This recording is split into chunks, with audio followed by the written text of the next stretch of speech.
Blackstone Audio presents Sublimating by John Updike. This book is read by Peter Van Norden. Sublimating. The Maples agreed that since sex was the only sore point in their marriage, they should give it up. Sex, not the marriage, which was 18 years old and stretched back to a horizon where even their birth pangs, with a pang, seemed to merge. A week went by. On Saturday, Richard brought home in a little paper bag a large, raw, round cabbage. Joan asked, "What is that?" "It's just a cabbage." "What am I supposed to do with it?" Her irritability gratified him. "You don't have to do anything with it.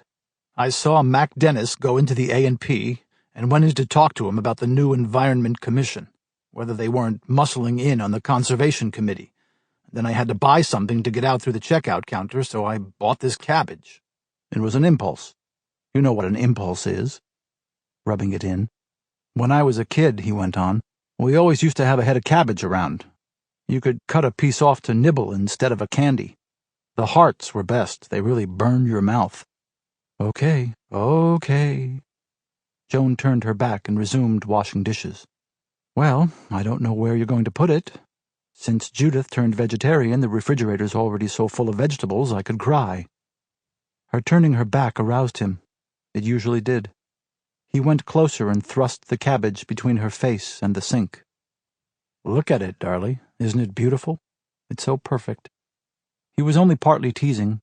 He had found himself, in the A&P, ravished by the glory of the pyramided cabbages, the mute and glossy beauty that had waited ages for him to rediscover it.